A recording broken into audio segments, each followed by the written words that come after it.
베드로전서 4장 12절부터 베드로전서 4장 12절부터 마지막 19절 말씀까지 말씀을 받도록 하겠습니다. 사랑하는 자들아, 너희를 연단하려고 오는 불시험을 이상한 일 당하는 것 같이 이상히 여기지 말고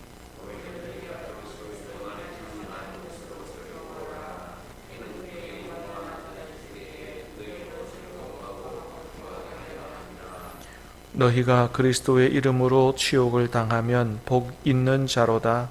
영광의 영 곧 하나님의 영이 너희 위에 계심이라.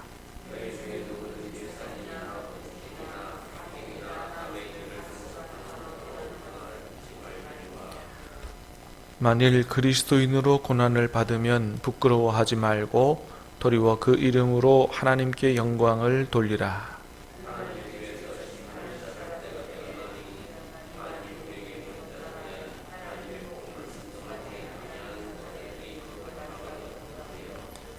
또 의인이 겨우 구원을 받으면 경건하지 아니한 자와 죄인은 어디에 서리요? 그러므로 하나님의 뜻대로 고난을 받는 자들은 또한 선을 행하는 가운데 영혼을 미쁘신 창조주께 의탁할지어다. 아멘. 자, 오늘 말씀은 2장 12절에서 시작한 고난에 대한 주제를 말씀을 마무리하면서 우리가 고난당할 때 어떤 자세로 고난을 어떻게 해석하고 어떤 자세로 감당할지에 대해서 말씀해 주고 있습니다. 자, 12, 13절을 먼저 다시 한번 보겠습니다. 12, 13절 시작. 사랑하는 자들아, 너희를 연단하려고 오는 불시험을 이상한 일 당하는 것 같이 이상히 여기지 말고 오히려 너희가 그리스도의 고난에 참여하는 것으로 즐거워하라. 이는 그의 영광을 나타내실 때에 너희로 즐거워하고 기뻐하게. 아멘. 자, 사랑하는 자들아, 너희를 연단하려고 오는 불시험을 이상한 일 당하는 것 같이 이상히 여기지 말고. 예, 그렇습니다. 우리가 이 세상에서 지금 이제 베드로전서에서 계속해서 강조해서 하고 있는 말씀이 의롭게 사는 가운데 고난을 받는 것에 대해서 얘기하거든요. 그래서 우리가 의롭게 사는데도 고난을 당하는 거, 이런 일은 우리를 연단하려고 오는 불시험이다라는 것이죠. 그래서 그걸 이상히 여기지 마라. 내가 왜 바르게 살았는데 왜 이런 어려움을 당하느냐, 이상하다 이렇게 생각하지 말고, 그거는 우리를 연단하려고 하나님이 허락하시는 불시험이다, 그렇게 생각을 하라고 하는 것입니다. 우리가 불로 인해서 연단을 받으면 오히려 정금같이 변화되는 복을 받게 될 줄로 믿습니다. 오히려 우리의 신앙이 더 정결해지고 거룩해지고 정금같이 된다 이것이죠. 자, 그래서 성도가 의롭게 살아도 고난을 받으면 연단이다, 나에게 복이 왔구나, 이렇게 생각하라는 거예요. 그래서 13절에도 보면 뭐예요? 오히려 너희가 그리스도의 고난에 참여하는 것으로 즐거워하라. 즐거워하는 이유는 뭐예요? 이는 그의 영광을 나타내실 때에 너희로 즐거워하고 기뻐하게 하려 함이라. 그렇죠. 주님을 위해서, 또 주님 믿는 것 때문에, 또 복음을 위해서 고난을 받으면 주님이 말씀하셨습니다. 너희는 기뻐하고 즐거워하라. 하늘에서 너희의 상이 큼이라 말씀하셨습니다. 그래서 주님 오실 때 우리가 주님의 이름으로 또 복음을 위해서 의롭게 살아가는데도 고난을 받는 것은, 그는 주님의 고난에 동참하는 것이기 때문에 오히려 주님 재림하시는 날에 큰 상을 받게 된다. 이 말씀을 우리의 생각 속에, 마음 속에 새겨 넣어서 우리가 고난을 받아도 잘 해석하고 믿음으로 잘 이길 수 있게 되기를 주님의 이름으로 축복합니다. 이건 이제 야고보서에서도 말씀하시는 거죠. 야고보서 제일 처음 시작하면서도 그런 얘기합니다. 형제들아, 너희가 여러 가지 시험을 당하거든 온전히 기쁘게 여기라. 이는 너희 믿음의 시련이 인내를 만들어내는 줄 너희가 알미라. 인내를 온전히 이루라. 이는 너희로 온전하고 구비하여 조금도 부족함이 없게 하려 함이라. 이렇게 고난이 우리를 연단하고 인내를 이루어서 조금도 부족함이 없는 완전하고 성숙한 크리스찬을 만들게 하는 그런 축복이 있으니 온전히 기쁘게 여기라고 얘기해 주고 있습니다. 자, 그래서 14절에 이런 얘기하죠. 시작. 너희가 그리스도의 이름으로 치욕을 당하면 복이 있는 자로다. 영광의 영 곧 하나님의 영이 너희 위에 계심이라. 그래서 그리스도의 이름으로 치욕을 당하면 어떤 사람이라고요? 복이 있는 자로다. 자, 한번 따라합니다. 복이 있는 자로다. 그렇게 여기라. 그렇게 생각하라. 복이 있는 자로다. 그래서 우리가 고난을 당할 때, 주님의 이름으로 고난을 당할 때 이것이 연단하는 것이다. 또 기뻐하고 즐거워해야 하는 것이다. 복 있는 자구나. 이렇게 생각할 수 있는 게 이게 능력이다. 능력이다. 자, 반면에 이렇게는 하지 말라 하는 것이죠. 자, 15절 시작. 너희 중에 누구든지 살인이나 도둑질이나 악행이나 남의 일을 간섭하는 자로 고난을 받지 말려니와. 자, 이렇게 고난을 받는 것은 아니다는 거예요. 살인이나 도둑질이나 악행이나, 한마디로 말해서 죄를 지어서 고난을 받으면 그건 부끄러운 일이다. 특별히 남의 일을 간섭하는 자로 고난을 받지 말라는 말씀인데, 자, 이것은 이제 우리 말씀 그대로 남의 일을 지나치게 간섭해서 오히려 어려움에 휩싸이게 되는 거. 자, 이것을 가리킬 수도 있고, 또 하나는 남의 것을 가로채거나 또 탐내거나 그래서 타인에게 정신적, 물질적 피해를 입힘으로 고난을 받게 되는 것. 이 두 가지를 다 이렇게 볼 수 있다. 그런 말씀이 있습니다. 그래서 우리 두 가지 다를 생각하면 될 것 같아요. 그런데 이제 살인이나 도둑질이나 악행이나 이런 걸로 봐서는 반사회적이나 비도덕적인 이런 의미가 더 크지 않겠느냐. 그래서 어쨌든 죄를 짓고 고난을 받으면 안 된다는 것이죠. 자, 그래서 16절 시작. 만일 그리스도인으로 고난을 받으면 부끄러워하지 말고 도리어 그 이름으로 하나님께 영광을 돌리라.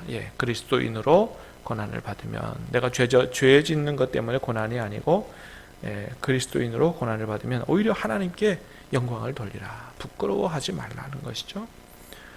자, 우리가 그렇게 하는 이유는 17절 시작.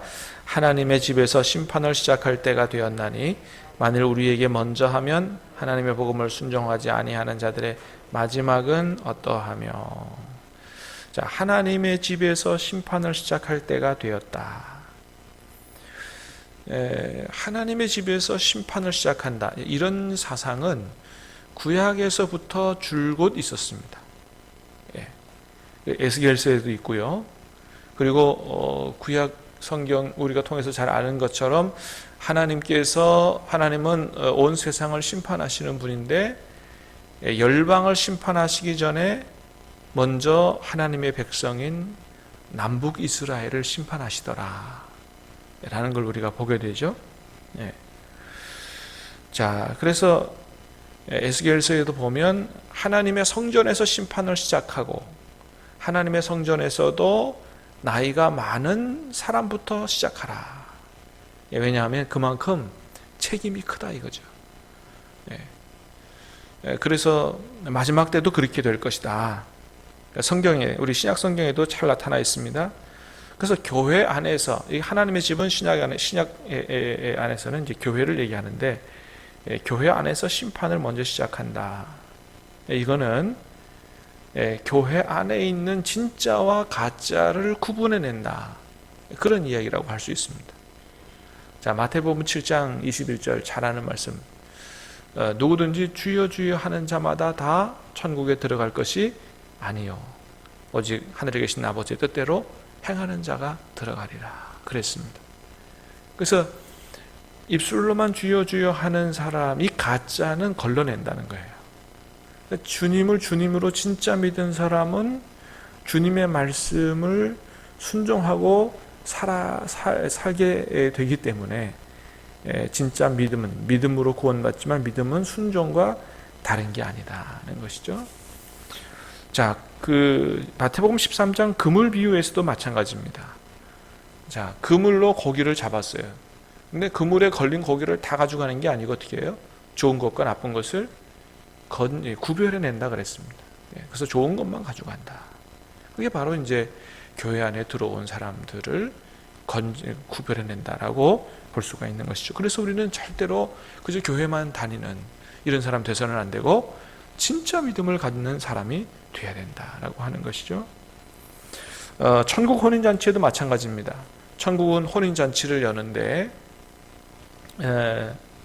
거리로 동네로 다 다니면서 다 불렀습니다. 그래서 청함을 받아온 사람들이 손님들이 가득한데 그 사람들이 다 천국 혼인잔치에 들어가는 게 아니고 그 중에서 예복을 입지 않은 사람은 쫓겨난다 그랬습니다. 그 예복은 뭐겠어요? 예복은 첫 번째는 예수 그리스도께서 입혀주시는 보혈의 예복이요. 예수 그리스도의 보혈의 능력을 믿는 것이죠. 두 번째는 뭐예요? 말씀에 순종해서 살면서 그러니까 예수님의 보혈로 내 죄를 용서받고 그 이후에 말씀에 순종해서 살면서 준비한 그런 세마포 옷이죠. 이것은 요한계시록 18장에 잘 나타나 있습니다. 천국 혼인잔치에서 내가 입을 예복은 바로 성도들의 옳은 행실이다. 그렇게 이야기하고 있습니다. 자, 그래서 주님 말씀합니다. 초대받은 사람은 많지만 택함 받은 사람은 적다라고 얘기하고 있습니다.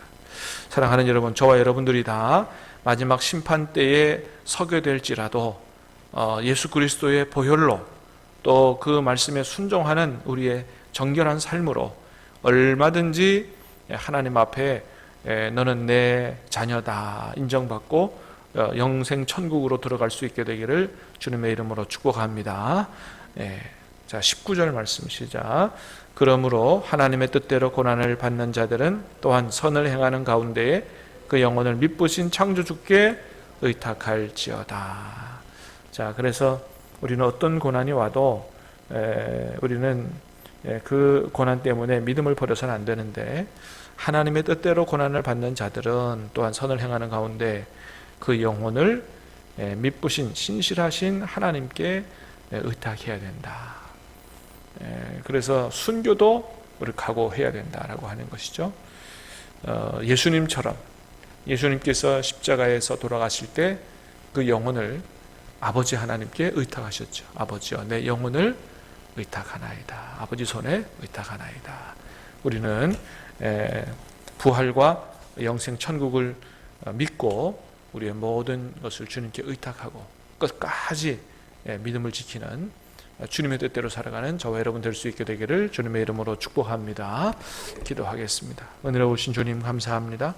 오늘 이 아침에도 우리에게 생명의 말씀을 주시고 우리가 죄를 지어서 고난받는 것은 안 되지만 그러나 말씀을 따라 살면서 의롭게 살면서 선을 행하면서 믿음을 지키는 가운데 고난을 받으면 오히려 이것이 우리를 더 연단하는 그런 시험이고 오히려 기뻐하고 즐거워하고 복 있는 사람이라는 것을 보여주는 것이라는 사실을 잘 깨달아 알고 아버지 어떤 어려움 가운데서도 믿음을 버리지 않고 굳건하게 믿음을 지켜가는 우리가 될 수 있도록 주님 도와 주시옵소서. 주님 믿음을 지키면 참으로 주님 오실 때 재림하게 되고 부활 영생에 참여하게 되고 하나님 앞에 상을 받게 될 줄로 믿사오니 아버지 이 약속의 말씀을 굳게 붙들고 믿음으로 승리하게 도와주시옵소서. 오늘 하루의 삶을 주님께 전적으로 의탁하오며 예수님 이름으로 기도하옵나이다. 아멘.